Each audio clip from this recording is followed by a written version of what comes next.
Well, howdy there. Nice to see you again, or for the first time.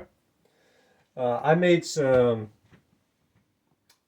fermented asparagus last night, and here it is, fermented. And what I wanted to do is share something I think is important. It's important to me. Um, Now, what I blanched this asparagus in, man, it had a wonderful. That water had a wonderful asparagus aroma, right? And that's called vegetable broth. And I was thinking, I would like that asparagus aroma in maybe a soup or something, maybe even in a pasta sauce that I make. So, so I blanched my asparagus, and now I am going to cube that broth because it smells so wonderful. It smells like fresh asparagus because I just had picked it. I washed it. The water was boiling in the boiling water, and it just that fresh asparagus smell just filled this kitchen. And so here it is the next day, and I am going to load it up. I think what I'll do is I will probably um, filter out any particulates because I think I want this broth clean. I want a clean broth. I don't want no pieces. No Reese's Pieces, especially. So I'm going to filter out any particulates and just let it rock and roll, baby. Oh, it smells so asparagus-y. So I'm just going to fill all these up. And so what I'll do is I'll put these in the freezer overnight, let them freeze for about 24 hours, and then I'll take them out, and I have these containers, BP free, BP free containers that I put all that kind of stuff in, and I will tag that what this is, and I will have plenty of, and I can grab. What's really cool about doing it this way, say you only want a small flavor of a certain thing, because this can be any kind of broth. This can be asparagus broth, so many things. Whatever you blanch or whatever vegetables that you blanch, you can have that in cubes. You say, I just want a few. Say if I'm making a tea, and it's in the middle of winter, and I would like to have a tea with a asparagus because I miss my asparagus because I ate it all up. And I can take a cube, put it in my mint tea because I grow mint, and voila, I've got an asparagus mint tea, right? So now what I do to fill each cavity, I kind of like my cubes because the way that I store them, I like my cubes actually all pretty much the same size. So I just go do a little droplet here and there. Which one of you needs something? Oh, it looks like I did an okay job. Okay. All right, and then what I do is I take these panels. I got a whole bunch of panels, and I got about two times this many. Yeah, I use these. These are my drop-in panels.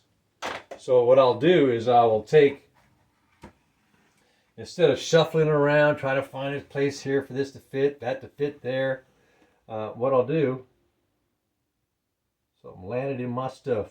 Oh my gosh, it looks like an ant. I think I got an ant, but I got something just for that. It's a little shovel. It's got a screen on it. Let me make sure I got him. Yep, there he is. Yeah, that's an ant. Yeah, I got ants on the counter. So when I see something I don't like, I took a fork and I took a piece of window screen and I just kind of taped it, and then I left it kind of double layered at the end, double duty, screen out twice as good. And so if I see something I don't like that's floating around in something, and it's not heavy, it's not whatever it is, I got this fork right here.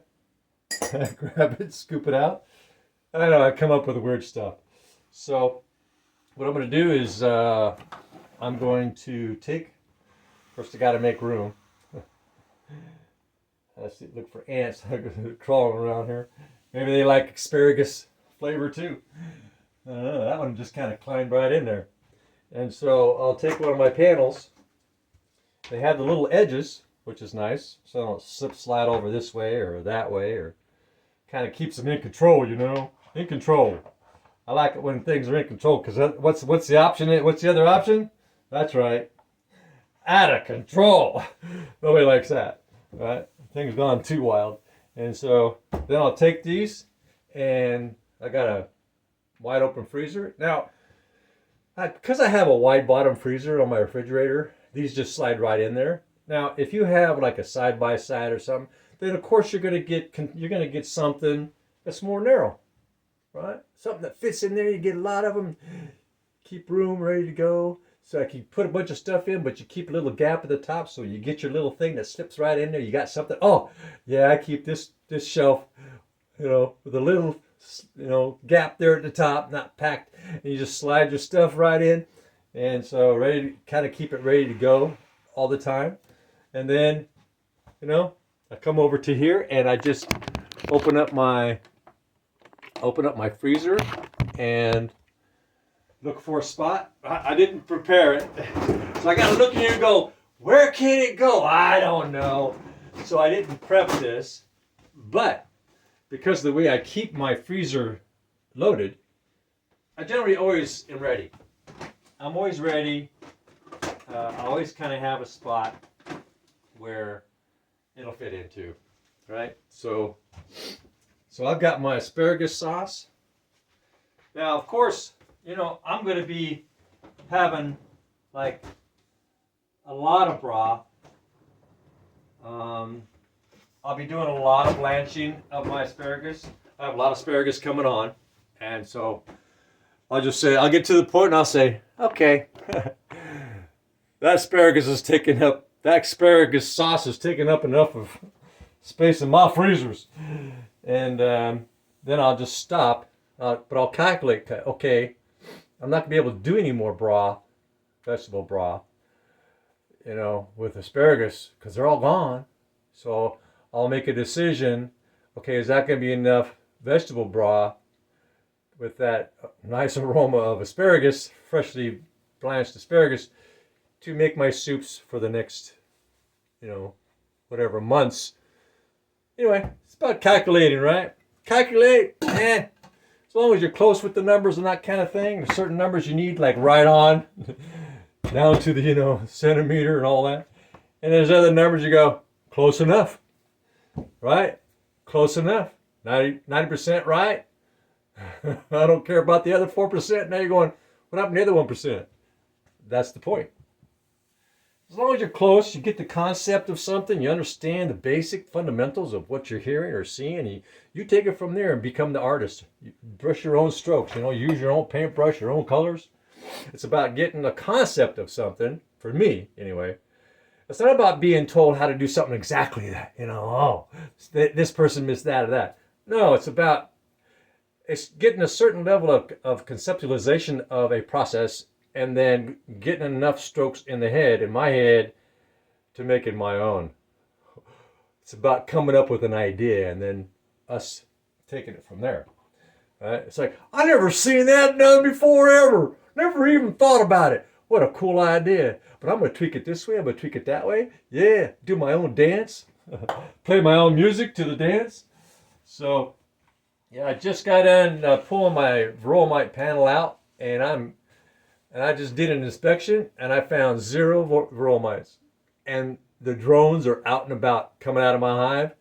And that's when you usually get your explosion of veromites. and I have 0 with my bee process. Watch my bee stuff and how I keep 0 varroa mites in my hive while everybody else is dying.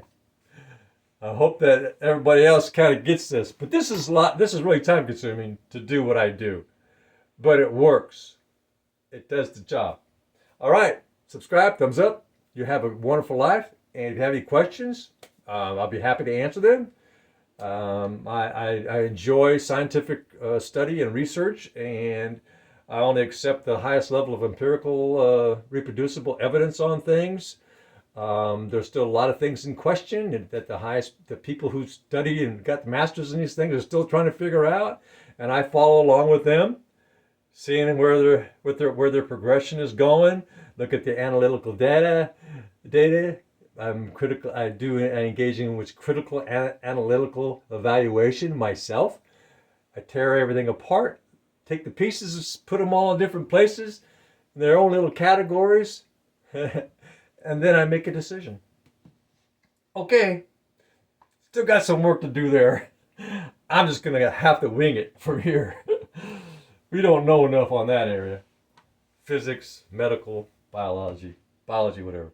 All right, bye now.